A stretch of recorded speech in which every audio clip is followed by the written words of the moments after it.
Bună, cu voi este Katia, iar acesta este primul meu videoclip. Ei bine, o să fac colecția mea de slime-uri. Am doar 5 slime-uri. O să mai fac videoclipuri de genul când o să mai fac slime-uri sau o să mai cumpăr. Și acum nu vreau să lungesc intro decât cu butonul de like, să apăsați voi și, bineînțeles, subscribe-ul și clopoțelul. Dacă vă place acest canal, nu uitați să-mi scrieți la comentarii ce clipuri mai vreți să mai fac. Bun, nu vreau să lungim intro-ul, cum am spus și mai devreme, așa că să începem. Primul slime este unul făcut de mine, este o culoare a pielii cu alb, este butter, toate slime-urile mele sunt butter. Are aici o steluță, să zicem așa, de unghi, diamant. Și pocnește foarte tare, deci nu vă imaginați cât de tare se aude și îmi place super tare.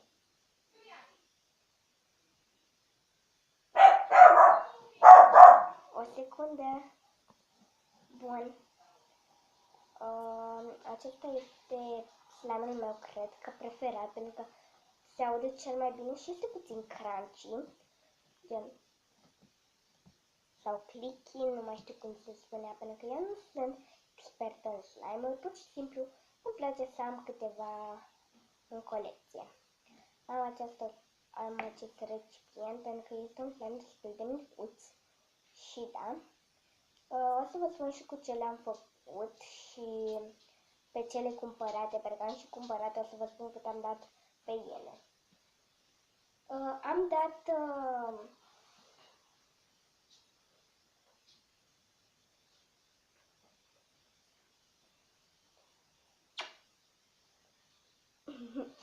bun. Pe acesta făcut de mine am luat glicerină ca să pun, bineînțeles, ca să-l activez, lipici alb,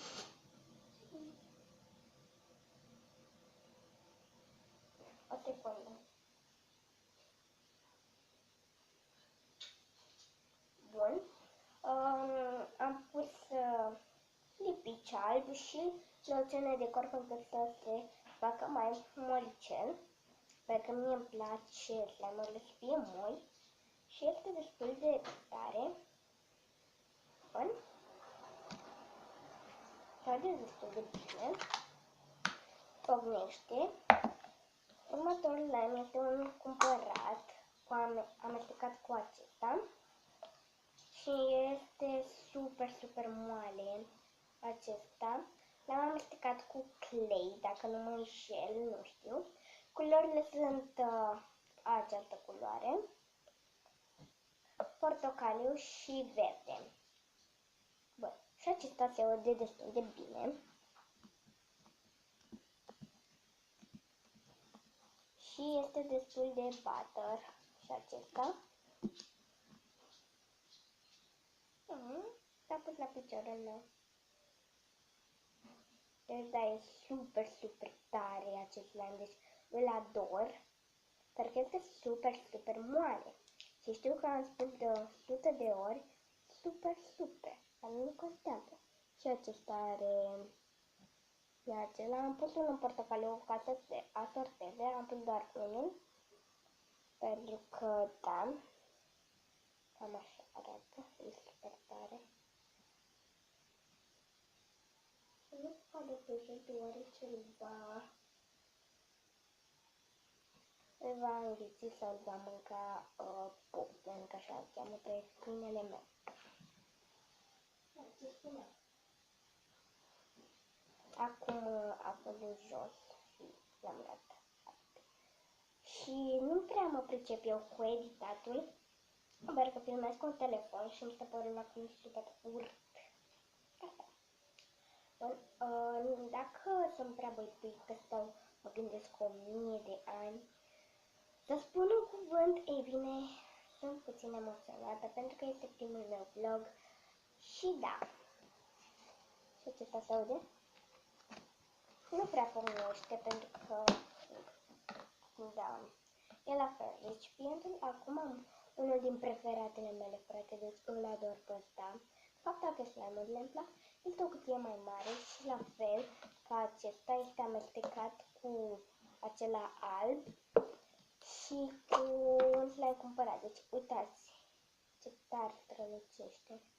Deci, așa se vede și în realitate, doar că strălucește puțin mai tare. Este destul de mare, doar că am o mică problemă la acesta. Se lipește puțin, dar uitați. Da, e super, super tare. Nu știu dacă se aude la voi, dar se aude super bine acest lamp. Deci, cred că este preferatul meu, pentru că e destul de mare și este amestecat cu acest slime cumpărat.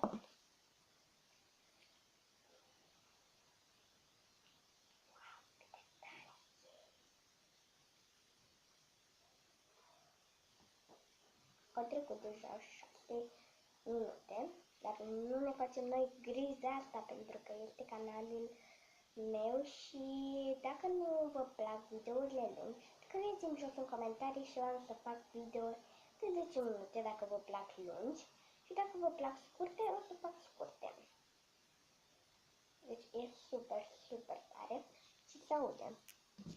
A pornit acum. Și da, și acesta este tot un butter like, este de da. Și știu că pe canalul ăsta o să mă fac de râs, pentru că am mai avut canalul și m-am făcut și pe alea de râs, dar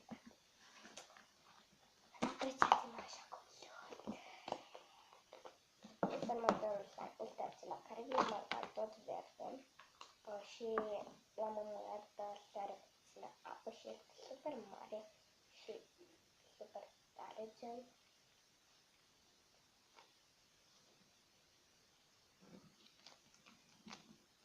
Deci, da, acesta se aude, cred că foarte puțin.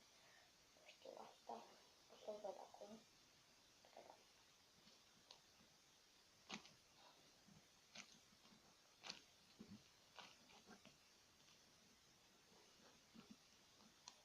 Apoi, dar nu știu dacă se aude pe cameră pentru că este un slime cumpărat și se aude foarte puțin. Gen. Și se întinde destul de bine, ca să știi. Și o să sară, o să iau o bucățică mică să doar că sare.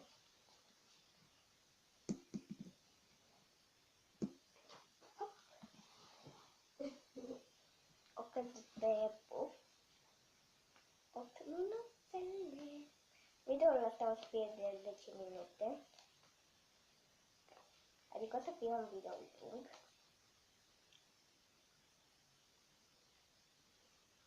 Vai, mama, ce asta e. Nu știu de ce l-am băgat în gură, pentru că am văzut că mulți au făcut asta. Mai bine nu facem asta. L-am mușcat. Mamă, ce bine te auzi. Și uitați.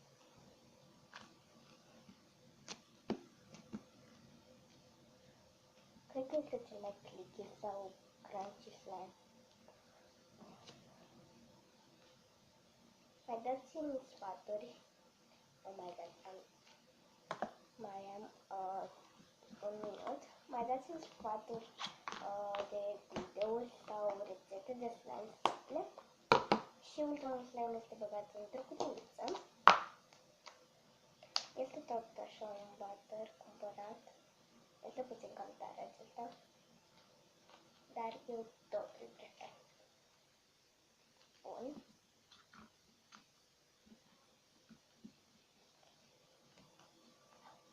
Îmi place super mult. Și acum o să închei video pentru că nu mai am baterie la telefon, dar da. Bun.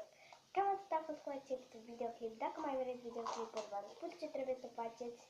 Așa că eu am fost Katia. Pa!